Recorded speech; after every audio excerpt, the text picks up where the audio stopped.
Buenas, ¿qué tal? ¿Cómo estáis? ¿Bien? Ojalá que sí.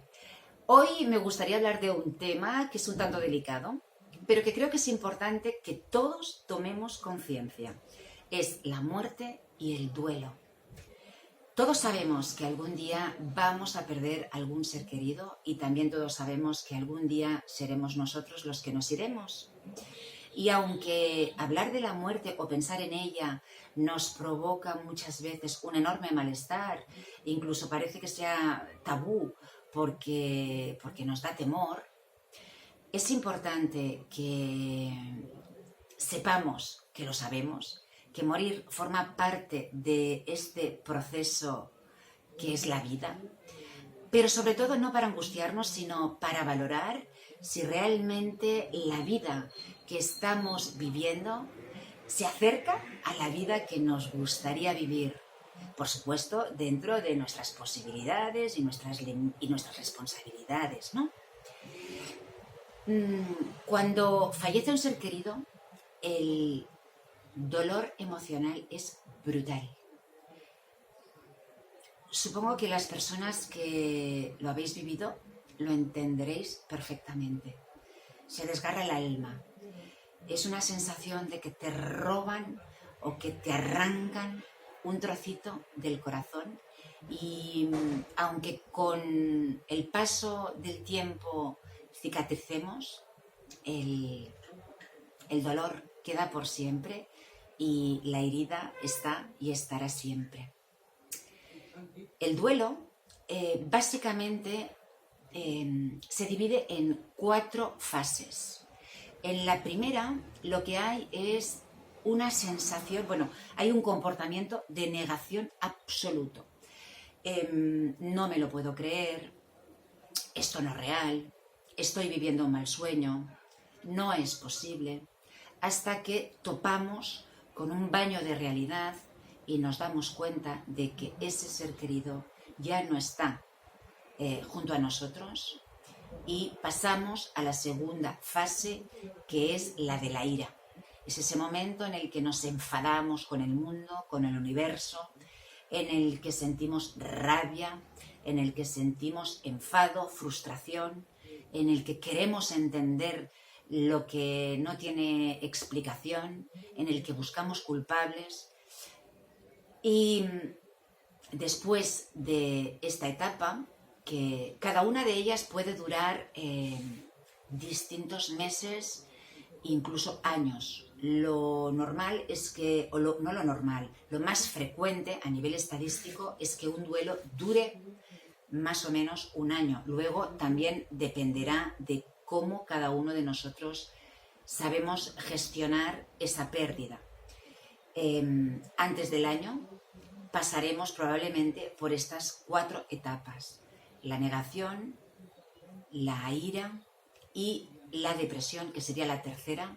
No depresión como psicopatología, como enfermedad mental, sino como una enorme tristeza que nos invade, un sentimiento de vacío, de nada tiene sentido si esa persona no está, de aislamiento social, de pocas ganas de hacer nada, de estar uno recogido y triste, llorando, con esa sensación de desgarro, hasta que un día, que entonces ya es cuando entraríamos en la cuarta etapa, que es la de la aceptación, nos damos cuenta que seguimos sintiendo a esa persona, que la seguimos teniendo cerquita y llorando, pero como que su ausencia la vivimos con menos rigidez,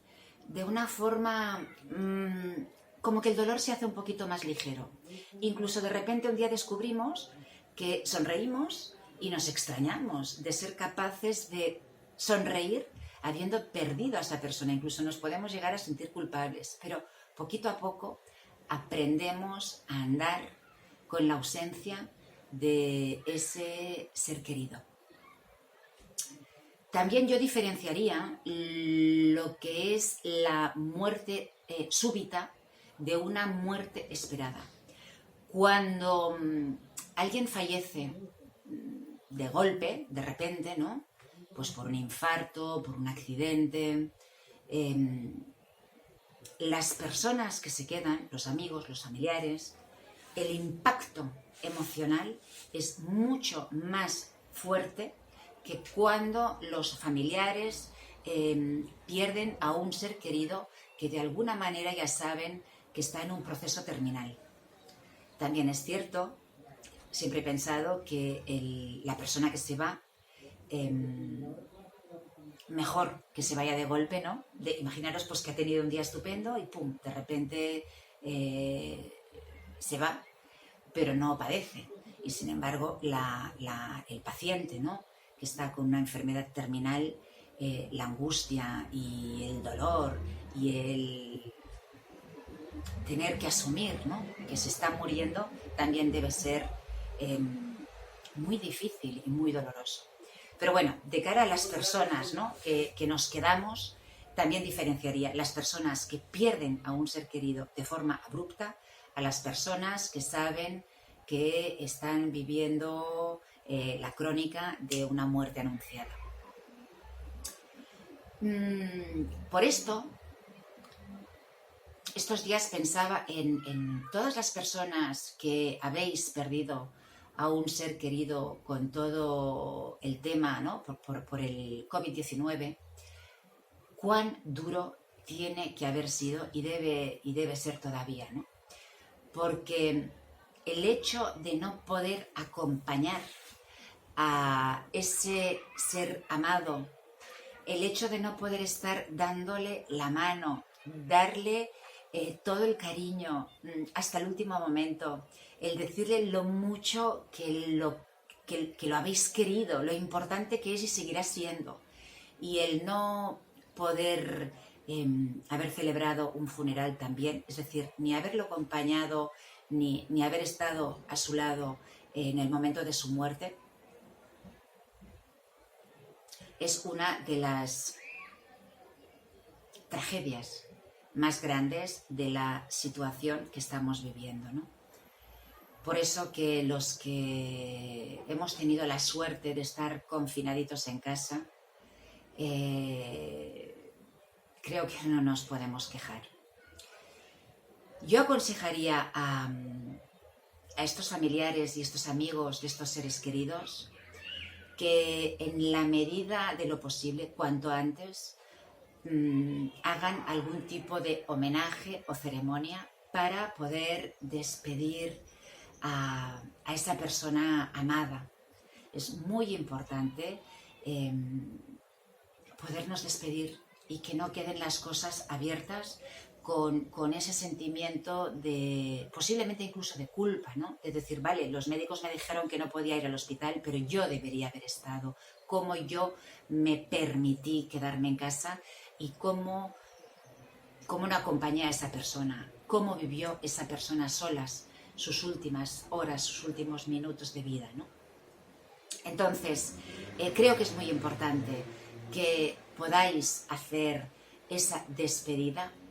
Creo también que os iría muy bien el poder expresar cómo os sentís, el hablar también con vuestro difunto, para darle las gracias, para decirle cuánto lo queréis, para verbalizar lo agradecidos que estáis por haber compartido o porque él haya o ella haya compartido la vida con vosotros.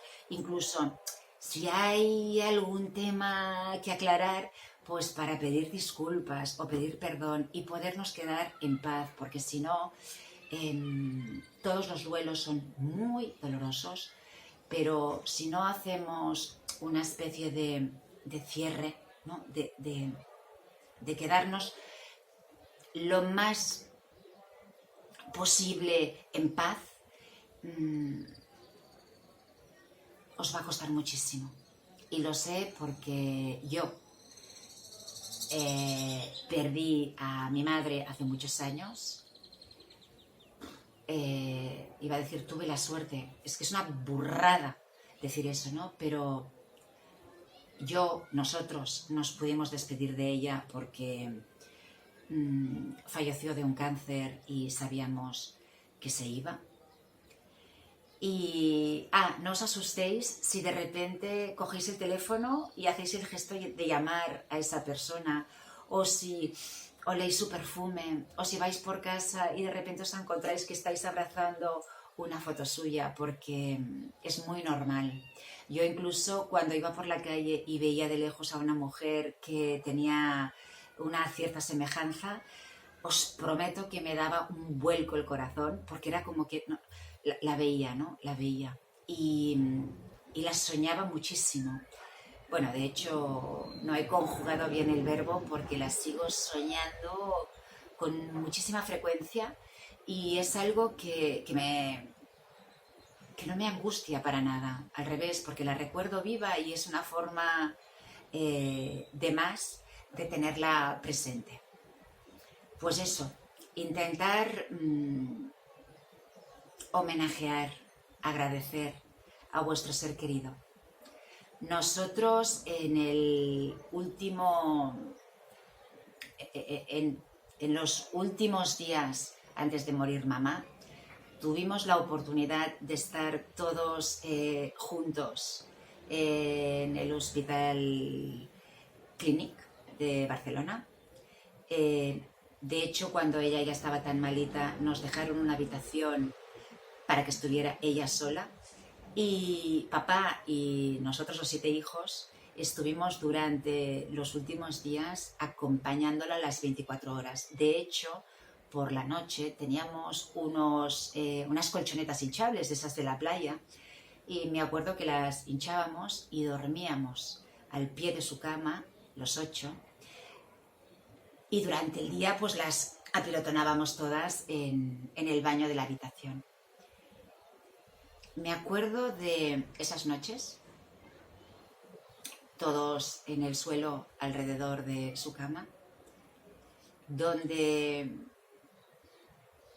los más mayores y papá hacíamos guardia por la noche, es decir, uno se quedaba sentado en el sillón al lado de su cama mientras los demás descansaban. Y las veces que me tocó a mí, las recuerdo con mucho dolor, pero con mucho cariño, porque era ese rato en el que yo sentía que mamá era solo para mí. Pensar que al ser tantos, pues obviamente estaba por todos, pero la teníamos que compartir. Y entonces esos ratitos en los que yo estaba en el sillón, sentada a su cama y el resto descansaban y dormían, mamá era para mí. Y eran esos momentos en los que yo podía hablar con ella de cosas que jamás antes le había dicho. Pero también es verdad que eran momentos que me daban pavor, porque pensaba, como se muera ahora y tenga que levantar al resto, me muero yo.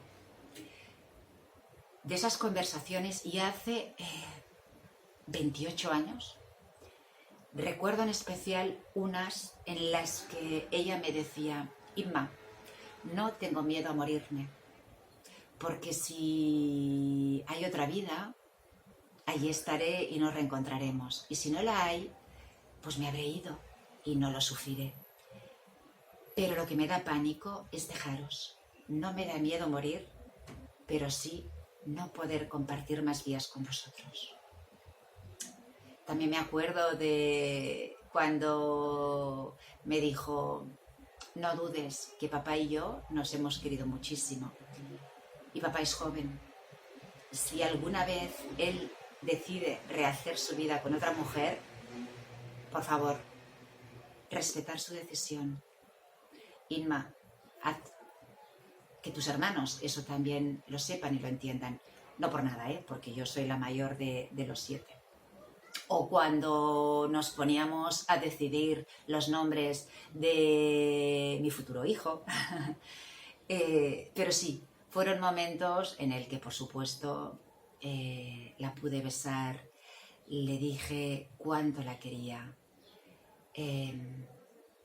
supliqué a la vida que no se fuera, que no nos dejara. sentía que si se iba no podríamos levantar cabeza, que ella era imprescindible para nosotros. Hasta que un día, que además estábamos todos despiertos, porque no era de noche, papá nos dijo: hijos, mamá se va.